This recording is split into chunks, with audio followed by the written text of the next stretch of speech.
Thank you. আপনি একটু ঠান্ডা হন, জানান না।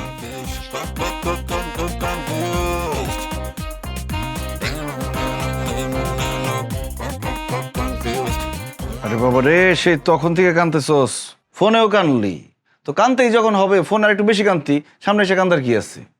ভাই একটা প্রবলেম হয়ে গেছে। প্রবলেম হয়েছে সেটা বুঝতে পারতেছি, কিন্তু কি প্রবলেম হয়েছে সেটা বল। আব্বা আম্মা আমার বিয়ে ঠিক করে ফেলছে। আলহামদুলিল্লাহ। তো এটা প্রবলেম কেন? এটা তো সুখবর।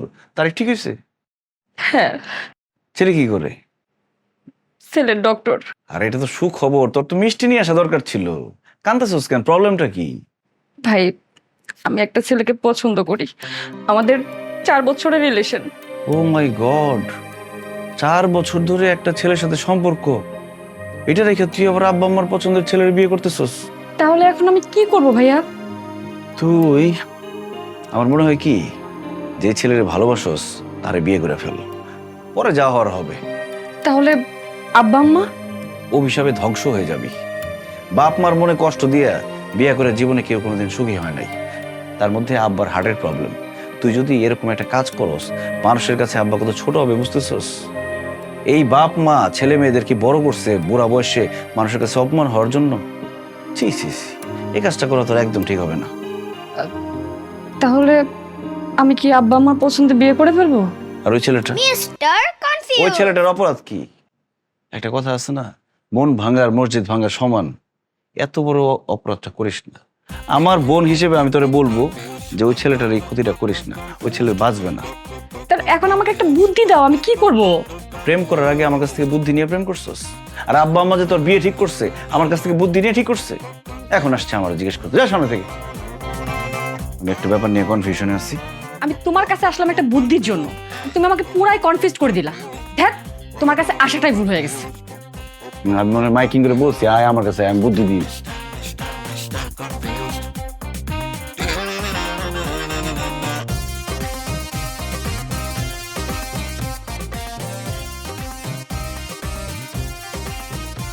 এই, আপনি এখনো যান নাই?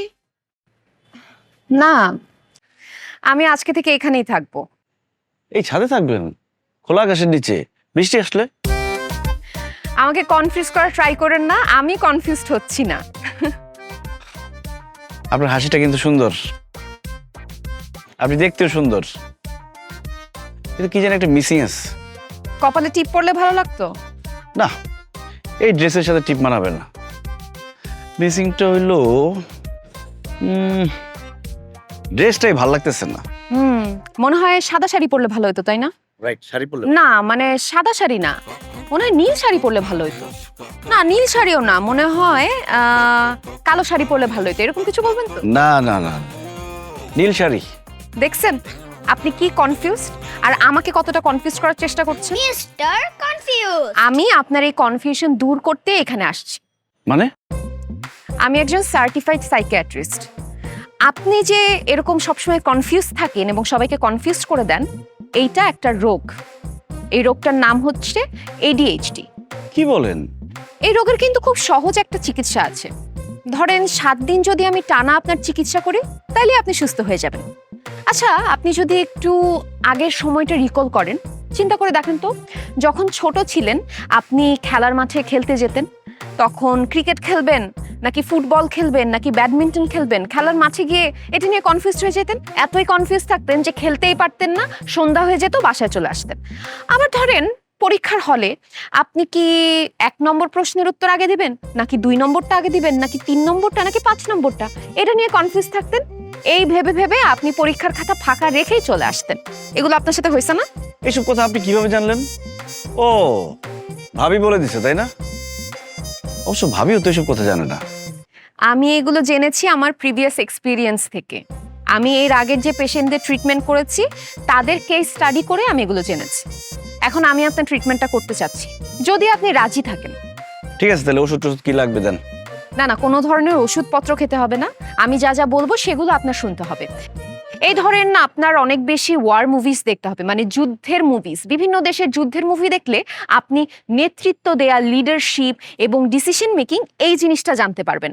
কারণ প্রত্যেকটা যুদ্ধের মুভিতেই একজন করে নেতৃত্ব প্রদানকারী নেতা থাকে, তাদেরকে দেখে আপনি ইন্সপায়ার্ড হবেন এবং আপনি বুঝতে পারবেন প্রত্যেকটা প্রতিকূল মোমেন্টে আপনার কি করতে হবে, কোন ডিসিশনটা নিতে হবে, কিভাবে সবাইকে লিড করতে হবে। সো এটা আপনি মুভি দেখে জানলেন। আর আপনাকে অনেক বেশি বই পড়তে হবে, 100 মনীষীর জীবনী পড়তে হবে, যাতে তারা জীবনে কিভাবে সাকসেস পেয়েছে এবং তারা জীবনে কি করেছে এইটা থেকে আপনি কোনো কিছু শিখতে পারেন। তো যুদ্ধের মুভি দেখে বই পড়ে যদি ঠিক হয়ে যায়, তাহলে আপনার কাজটা কি? আমার কাজটা আসলে আমি আপনি আমাকে কনফিউজ করার চেষ্টা করছেন না, এগুলা করলে চলবে না। আমি খুব ভালো মতো আপনাকে বুঝে গেছি। আর শোনেন, আরো একটা কাজ আছে, অনেক বেশি কুকুর বিড়ালকে খাওয়াতে হবে। আরে আমি কুকুর বিড়াল কেন খাওয়াবো? আমার ইচ্ছা, আমি বলছি তাই। দেখেন, আপনি যদি পুরোপুরি আমার উপর বিশ্বাস না রাখতে পারেন, আমি ট্রিটমেন্ট করাবো না, আমি এখন থেকে চলে যাচ্ছি। আপনার ভাবি মনে কষ্ট পাক, আমার কিচ্ছু করার নাই। আমি চলে যাচ্ছি। ঠিক আছে, থাকেন। ট্রিটমেন্ট করতে যাচ্ছেন, দেখি কতদূর কি হয়। Best of luck. Thank you.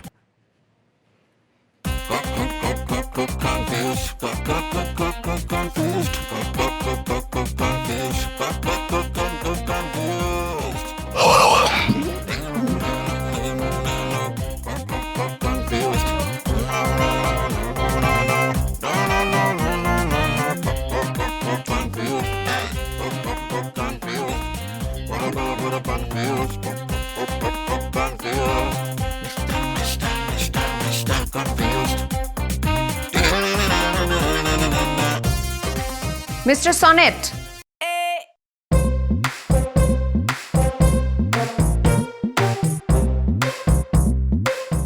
বুঝলাম। আপনি ঘুমাচ্ছেন কেন? আমি ঘুমাইতেছিলাম। কে বললো আপনাকে?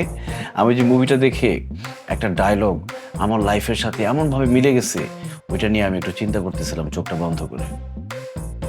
এত ভাবতে হবে না আপনাকে, আপনি মুভি দেখে শেষ করেন। মুভি দেখা তো শেষ। 3 ঘন্টার মুভি, আপনি 12 মিনিট দেখছেন। আমি অলরেডি চেক করছি। এতক্ষণে 12 মিনিট শেষ হয়েছে? Mr. Confused.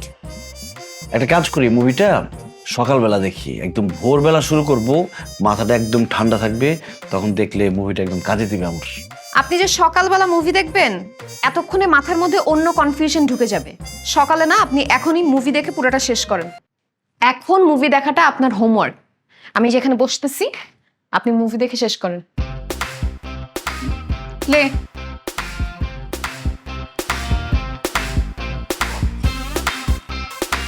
আপনার ঘুম আসে না? না, কিন্তু ঘুমানো দরকার, রাত হয়ে গেছে তো, না ঘুমাইলে চেহারা নষ্ট হয়ে যাবে। আমার চেহারার থেকে আমার পেশেন্ট বেশি ইম্পর্ট্যান্ট। আপনি মুভি দেখেন চুপ করে। চোখের নিচে কিন্তু কালি পড়ে গেছে। ইস রে, কি অবস্থা!